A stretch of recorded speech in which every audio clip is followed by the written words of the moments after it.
Another episode here of Getting There with Goss, talking about the career journeys of media members, coaches, athletes, business owners, and more. You know him from 95.7 The Game. Damon Bruce joins us. Damon, for those who don't know, 6, 7, 8 years old. Tell us where you grew up, what you wanted to do as a kid, and was it the same dream job you wanted when you were 18 years old? So, yeah, I got lucky. When I was delivering the Schenectady Gazette growing up on Central Parkway in upstate New York, I wanted to be in radio. As I was listening to morning radio, I thought that this guy on Fly 92, do you guys still even have Fly 92? Yes, we do. Yeah. There was this morning show host named Todd Pettingale, who was a really funny local guy. I want to be Todd Pettingale when I grow up. And then Todd Pettingale left for, I think, a job with the WWF at the time. He went to go work with Vince McMahon. Yes. And they didn't know what to do. So they basically flipped a switch to some syndication, and there became Howard Stern in my ear for the very first time, So Howard Stern morning radio is what I wanted to do. And when I was 13 years old, sports talk radio did not exist. When I was 14 years old, it did. It invented in my lifetime. And as soon as sports and radio, talk radio, kind of had a baby, that's all I ever really wanted to do. Growing up as a Cubs fan, actually, in upstate New York, my dad brought me to a Mets game at Old Shea Stadium. And they had a billboard for WFAN with Don Imus and Mike and the Mad Dog. And they were holding out, a whole bunch of baseballs, footballs, and, it was New York sports radio. We got you by the balls. And I just thought that was 14, 15 years old, Damon Bruce. I'm like, that's what I want to be when I grow up. So I always wanted to be in radio. I did. And unfortunately, I am. Well, you catch it right there in the infancy, right there in your teenage years. But the difficult part in the next few years is that if you want to go to school, people look at places like in upstate New York, like Syracuse, Oswego, Ithaca, where the more traditional broadcasting schools. You head west to Indiana. How in the world did you end up in Bloomington? So it was growing up in Schenectady, I did a year at Iona in New Rochelle. And then my dad was offered a job that changed kind of the arc of, our family's life. And it was, are you willing to move to Indiana to take this job? My dad was. I was very much against the move. But then I finally, after a year at Iona, which was a fine, and I had a great time. I did right outside of New York City in New Rochelle. It was a lot of fun. But I finally visit my parents in Indiana after they moved out there. Very happy for the situation that they carved out for themselves. And we went and took a driving tour around the state, and we stopped in Bloomington. If you're a college kid who wants to go to college and you just spend 3 minutes in Bloomington, you're going to be like, this is where I want to go to college. So I end up at IU. I transfer, I go to IU, and I studied broadcasting, and literally am the last generation of any person who studied broadcasting where you're cutting reel-to-reel tape with a razor blade and taping it together. And the day I graduate from college, the digital revolution happens, and everybody's got the digital. So everything I learned in college completely is thrown out the window in terms of editing or producing or anything like that. But all I wanted to be was a host. And I spent more time on the college radio station than I did in the library studying or anything like that. So when I was a kid,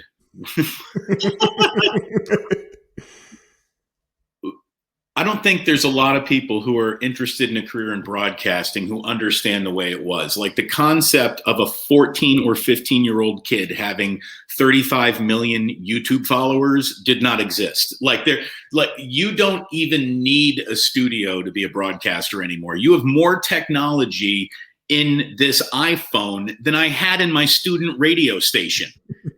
Literally. True, right. Literally. So the path that I had to walk down to be a broadcaster, and the path that is available now for people with an interest in broadcasting, thanks to podcasting and digital recording, it's like two different languages. It's amazing how different the path to a career in media has become what I went through, what generations before me went through, and now what the current generation is going through. It's so much has changed. I don't even know if I have any good advice for anyone because I'm such a dinosaur. No, you're not that much of a dinosaur. I think the point we're going to get to here is interesting because we talk about opportunities, kind of what you said there, that the opportunity now where it wasn't 10, 15, 20 years ago is in front of people, where it's YouTube, it's Spotify, it's Apple, it's podcasts. You can do so many different things on these social media platforms. But for you, where this is similar to people in June of 2021, is people when they come out of college or whether they're young, they want to find that first opportunity to get a paycheck and get paid to do this. Sometimes it's monetizing their own thing or it's finding a company to work for. How did you land your first job? Was it a host? Was it a producer? What was that first professional job in radio out of college? So it was, I was running an overnight FM radio station, like just making sure the commercials played during the song stop, the stop breaks. And that was my first, you actually got a paycheck for sitting at a radio station after going through all the internships and everything that you had to go through. And just to talk about the differences a little bit more before I get to the minutia of my stupid path, I equate it now to the difference in having a son who, or just having a kid who is interested in basketball as opposed to hockey. Basketball is such an easily approachable sport. You need a rim, you need blacktop, you need sneakers, you need a basketball. Congratulations, you're playing basketball. If you want a career in hockey, well, you need all the pads, all the equipment, and then you need the ice time. Getting into a radio station and getting studio time was as valuable and as expensive as getting ice time. Again, now the studio that I had to go to college to sit in to become, comfortable behind a microphone. Here it is. This is it. Like you can have an entire college campus or just this. And this is, you don't need ice time anymore. You don't need studio time anymore. It's just all so available to kids. My first job was working at an FM station. I got replaced by something that was digital. I had a buddy who was moving to California, did the Great American Road Trip, came out to California and cracked into this market on Metro Networks, which was the shadow. They were doing the traffic, weather, and sports for the stations that didn't want to have their own traffic, weather, and sports department. And so I got my first on-air job there and worked my way into what, was San Francisco's first sports talk radio station, KNBR. Worked there for about 9.5 years during what was a sports gold rush here in San Francisco. And that really helped establish my local brand. And when a competitor opened up, 95.7 The Game, I crossed the street for the job and afternoon drive. And that's the shorthand version of how I got to where I am and where I'll be heading at 2:00 this afternoon to go do a show. That's right. You talk about the gold mine there. The gold mine you hit, where it's sports talk radio's emerging and you're in a top 5 market where you have all these sports teams and you're kind of finding your own style too. I think that's what makes you stand out and still makes you stand out deep in your career now, is that you in particular were able to find a style that, and maybe you feel differently about this. I feel like how you did it was so different than anybody else. And that's why you were so good and continue to be so good throughout your career. Well, first of all, thank you. I don't know what even my style is, so you'll have to explain to me what that is. I just kind of tell you what I'm thinking, and don't apologize if you get your feelings hurt, because that's the way it goes. Like, nobody has the right to an unoffended life. I'm trying to approach this all reasonably. I'm not the hot take guy. If I were a hot take guy, I'd probably be more successful and have a bigger show, but that's just not who I am. My style is myself. And that's all anyone can be, unless you want to be some sort of, clown putting on a show, but I'm just not comfortable doing that. My style is just straightforward. And honestly, I've always thought, had I carved out a career back east or in Chicago, I wonder if I would have been as noticed or have just been another beautiful East Coast asshole on the radio. Out here, that really stands out. In California, the guy who is a little bit more passionate about sports, because people do get more laissez-faire out here, the guy who creates a sense of urgency around things that people might have blown off gets a little bit more attention. So, in Philadelphia, I don't know if you ever heard of me, but in San Francisco, I was able to make a mark in this town. See, that's exactly it. You knew your style because you have that New York passion going to the West Coast, feeling for the teams, the athletes, the coaches. And when you bring that passion and you're authentically you, there is no hiding, there is no hot takes. People can feel that, which is so exciting to do all those things. And not just yourself in San Francisco, you've done things nationally as well. I feel like you've hit every single national platform from ESPN to sporting news radio. Is there one you've missed that you're like, I got to get that one more left? You've done it all. No, I've got ESPN, Fox Sports, filling in for Jim Rome. Here's the thing. I've never cashed a Westwood One paycheck. I've been on a lot of Westwood One stations, but never actually got a Westwood One paycheck. And as a radio guy, that's always been, one of those companies you assume you're going to work for at one point in time. But that hasn't happened. But that's about it. No, I've gotten around. The San Francisco has been a wonderful town for me to build a brand, and I've been able to work for my parent company radio stations, which were starting networks, and do stuff for CBS Sports Radio when I was working with Cumulus, and now I'm with Entercom, or this month it's called Odyssey. Like the names change so often. There's so many different parent companies that, I probably only worked for 2 or 3 of them, but it now sounds like I've worked for 10 or 12. So everyone changes their name so often. We've talked about so many young students and young broadcasters in the sense of people starting their careers. One of the challenges can be, do you want to go solo? Do you want to have a partner? How do you find the right partner? You've gone through this recently in your career too, where it seems early in your career you did more solo things. And now over the last few years, your show has added more names and had more voices. Take us through the dynamic of what's different between solo and partners and how you've been able to build your relationship with your partners on the air. So when I was a kid growing up thinking I want to be on the radio, I never wanted to be a broadcasters. I wanted to be a broadcaster. Right. I wanted to do it by, like, my grandfather would listen to Paul Harvey, and he would do that, Paul Harvey, page 2. And there was an element of an actual broadcaster broadcasting, affecting his voice to be a broadcaster that really, to me, it was the most powerful medium and remains one of the most powerful medias there is. A singular voice on a singular topic talking directly to you is a powerful thing. And I did relish that. And I think if anyone who wants to be a great broadcaster should make sure that they're a good broadcaster before they try to start pairing up with someone. Unless, of course, you just have a natural chemistry and there's a quick early fit, God bless, if that's the way it goes. I now work with 2 guys, Ray Ratto, who's a very well-established journalist across many, talk about working for everybody. Ray Ratto is one of those guys, and Matt Kolsky, who, I call him a young broadcaster. He's like 6 years younger than I am. There's nothing young about him.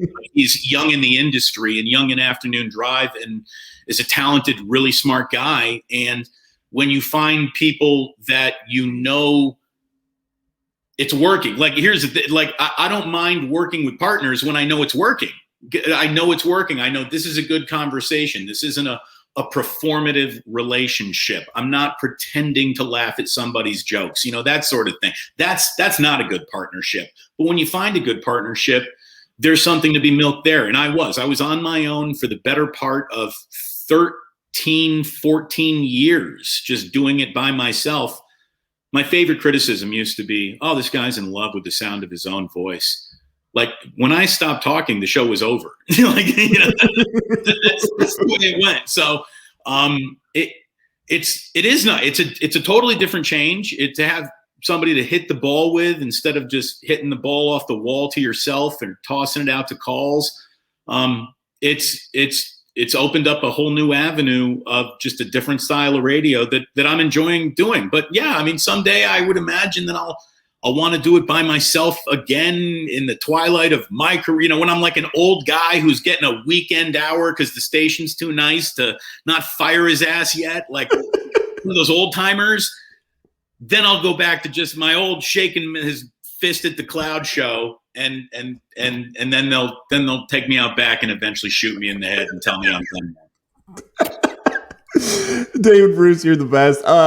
Look, the partner thing, you said something about an audience that I always think about this work with partners too, because the backgrounds, whether it's a journalist, who knows in the future, maybe a year from now, podcasts, YouTube people, everybody's backgrounds be so different. But the great part about working with a partner, not just the chemistry and laughing and enjoying yourself and great different opinions, the different audience that comes through. And I know now, like looking at the audience, especially on the podcast side, how much it skews younger. There are probably people who are 15 minutes into this conversation with you and I thinking, hey, is that the guy from NBA 2K? Is that the same voice? So for those who've been wondering that for the first 50 minutes, talk about new audiences. You stepped into the video game world at some point. I'm sure people now know you as the video game guy. I loved it. I got replaced by the actual TNT halftime show. Like when you get replaced in a video game by Shaquille O'Neal and Ernie Johnson and Kenny Smith, like it's okay. I'd hire them too. I get it. But yeah, for like a 5-year run there, I was the halftime voice and one of the voices in NBA 2K. And that allowed me to pivot. And I did another baseball game called The Bigs, which was a ton of fun to do. It was amazing to watch how they go about building those games. I mean, the stars of the games are the coders who put it all together, no doubt about it. But it was fun. It definitely broadened my, I couldn't call it my audience or my fame, but the reach of my name. Like I would get emails from kids where it was, all of it was in Korean or Japanese, except 2K, NBA 2K.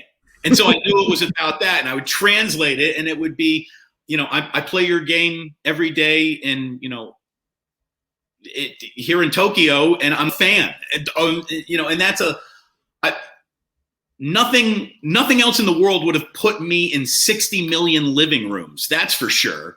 So it was fun to be associated with those games. And it's so funny when they called me because the guys who produced it, because the game is produced up in Nevada, which is not too far away from here in the Bay Area, like up towards Napa. And that's where the 2K studios are that produce the NBA 2K game. And the guys who were working on the game were a bunch of frustrated Warriors fans who used to listen to me after a Warrior postgame show, just rip the team a new one. I would make fun of Mike Dunleavy and Troy Murphy and Ike Diagu. I mean, this was before We Believe. This was before Baron Davis came in here to save things for a minute. They sucked. And I would just crush the team. And one night, one of those guys was like, that's who we should get in our halftime show. We should get that guy. And they called me, and I'm, kind of a video game fan, and they called me and said, would you like to be in this game? And I almost said, like, for free. Yes, I will be in this. Like, I'd love to. But it was a nice little paycheck that I got for it, and it was a lot of fun to do. And, geez, I wish I were still in it. Maybe I will someday. Well, who knows? Maybe at some point they'll bring you back because you just said the Warriors. That's become the word out in the Bay Area for the last 5 to 10 years, the evolution of this franchise. And for you, again, we talk about timing. This feels probably like a whole different chapter of your entire career because you saw how awful that franchise was. And now on a national scale, you're getting calls from around the country to talk about Steph Curry and Klay Thompson and the move. What has the Warrior franchise meant for you guys there in the Bay Area at 95.7, the game of their success? It's taken a local team and extended it to a global platform. It's not even it's not even national. The Warriors are a globally recognized franchise. It would be like if, imagine if, like I'm trying to find, and I say this with all due respect to the beautiful New York Islanders, but imagine if the New York Islanders tomorrow became like the third most valuable franchise in the sporting world. Like it was that extreme of a shift. The can't figure it out, always in the lottery, no account, bum Golden State Warriors became the shining Camelot in the city on the hill. It was amazing. I'm sure you have been in a lot of station meetings, Tom, where some consultant who pretends he knows more than the program director, and so that's why they pay him like a $3,000, $8,000 consulting fee. Some consultant came in and gave you all these ways that your station could get more listeners, how you could build your brands. Here's the best way in the world to build your brand. Be in the same market where the Giants win 3 World Series in 5 years, and then the Warriors go to 5 consecutive NBA finals. I mean, it was insane how that happened. Oh, by the way, we've tucked 2 49ers Super Bowl losses and a Stanley Cup loss in there. Go Sharks. So like I've been very lucky to be on top of a story that everyone in sports was getting on top of, and to be tapped into as a resource has been fantastic. And then to just have, the nation's media, when we used to actually assemble in places together, and hopefully soon will again, and get a level of media access that, boy, I hope the pandemic didn't eliminate completely. It's great to actually, it's nice to have Michael Wilbon on your show as a guest, and then it's better to sit down and have dinner with him 20 minutes before a playoff game. That's where you really start making relationships, when the nation's media starts coming to your doorstep. And that happens so many years in a row that, that no consultant has a better idea than, have an avalanche of sports success in your market. That's the best way to grow any brand in sports. Yes, and I've been in those consultant meetings, and now I wish I could say, can we move our station west? Can we do that? Can we just, that's exactly right. The success and everything that happens around. You move Joe Lacob east. Like, can Joe just start buying shit up in New York? Like, that would be nice. That's exactly right. 2 more questions for you, because I know you got a show to prep for. You got all crazy stuff going on the West Coast, which is great stuff to do. One, you talked about podcasts earlier. Again, 2 advice questions here. One, when someone is hosting their podcast for the first time, because you've almost seen the difference in this wave of how people talk about sports and consume sports, for podcast hosts from 22 to 42, your best advice for starting a show for the first time? Introduce yourself again, introduce your guest if you're having one, and then reintroduce yourself, your guest, and then what you're talking about. Especially if these are your first shows. We don't know who you are. You're trying to get your name out there. Get your name out there. Introduce yourself. Let people know what you're about to talk about. Set an expectation and deliver. That's the way it goes. Like the meandering, just rambling. Like my podcast went on 40 minutes because we spent a lot of time just talking about, like, man, what are you up to? Not much, man. Nobody is going to stick around for 3 minutes of not much, man. Hi, welcome to the show. Here's what we're talking about. Let's get into it. Let's teach you something. Let's ask you something. And then let's wrap it up. Like, less is more. People's attention spans are shrinking exponentially. So get to it. Get to the point. Hop on it. Be on topic. Quit wasting your listeners' time. I think that's advice that a lot of podcasters need. Yes, and the last one here, how about advice in general for what it looks like in this media world? I know you said before you feel like a dinosaur and you feel like your advice here is not what you were told somebody 5, 10, 15 years ago, but the best guess from Damon Bruce of what would you tell somebody to try to get into a sports media field job? Okay, so I do have a piece of advice that I think is universal. This applies to boys and girls, and it applies to anyone pursuing a career in media. Stay single. Stay single. If you already have kids, it is going to limit your ability to go to the opportunity. Broadcasting, in its definition, is a selfish action. It's an individual kind of a thing. And it's a selfish career. It's a career where you have to pick up what you do, move away from who you know and what you love to pursue an opportunity to get you closer to your own goal.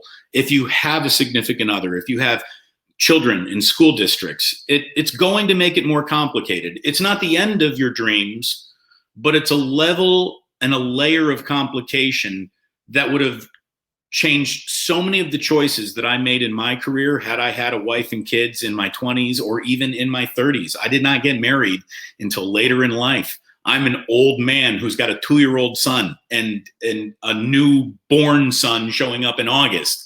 So I started the family thing late, and it was because I didn't meet the right girl until late, of course. That's the romantic story that we tell everybody. But I also had a career that I wanted to pursue, and being able to pursue it alone gave me a level of, because here's the thing, everybody wants to be in radio. You know who's going to be here 10 years from now? The people who didn't quit. The people who weren't forced out by some situation which they couldn't overcome because they needed, because you're never going to be rich. You're never, unless you're, hi, I'm Dan Lebitard, and they just gave me $50 million over at Spotify. Unless you're that, and there aren't many, this is a wrong way to get rich. I don't know a lot of people who are, very wealthy, independent day traders who dabble in sports talk radio. I haven't met that guy, and I live in that land. Like I live in San Francisco. So if that guy were out there, I probably would have met them. My advice is have rich parents, or be a former professional athlete. That's the best way to break in. You can be an absolute blithering idiot, but if you played in a league, there will be a microphone waiting for you one day. So have rich parents, be a freak of nature professional athlete, or leave yourself in a situation where you never regret the opportunity that you have to pursue an opportunity. Because your career is going to start in Iowa. Your career is going to start in Nebraska. Your career is going to start in the least sexy place in the world, and you're going to get paid peanuts to live in a shitty apartment while you pursue your dream. And it won't make sense to a lot of people, but to you it does. So my advice, as politically incorrect as it may be, is remain selfish, like full-on Gordon Gekko. Greed is good. Make it about yourself, because trying to share this life on the way up with a wife, with the kids, boy, that's a burden. It's a huge responsibility that you might not be ready for. I've asked that question to over 40 people through the less than 6 months this podcast has been there, and your answer by far and away stands out with the reason why you are such a great radio host. It's authentic. It's real. It's not exactly what people want to hear. It's not a cookie cutter answer, but you felt it. You've gone through it. You've seen the people. You've seen it directly, and it's going to only, like you say, benefit what could be someone's future in this business. Damon Bruce, 95.7 The Game. I have a feeling I might actually call you again at some point. We might talk sports and dive into the West Coast stuff. I got to hear more stories of Schenectady growing up here and more. I appreciate you carving out some time. Congratulations on the next boy on the way this August, and hopefully we'll be talking again soon. Somebody needs to do the oral history of combining Linton and Mount Pleasant to become Schenectady High School. Yes.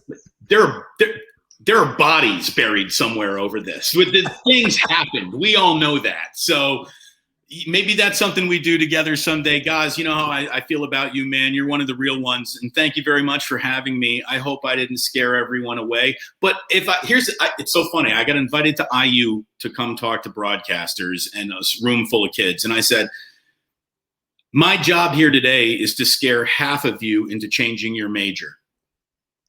Because you don't really want this broadcast in life unless you really want, like, you think you want to be a gangster, but do you know what a gangster really does every day? Like, you probably should go be a good student in a real vocation. But no, from one broadcaster to another, man, it was a pleasure. Thank you very much for having me, and good luck with everything you're doing, man. You know I'm always here for you. Thank you so much. And soon to be on the way, the Crime, Murder, Mystery podcast with Getting There with Gods. Damon Bruce and I break down the murders in Schenectady and the comedy. Goodbye, Damon. I'll talk to you later. There's lots of content to mine. See you.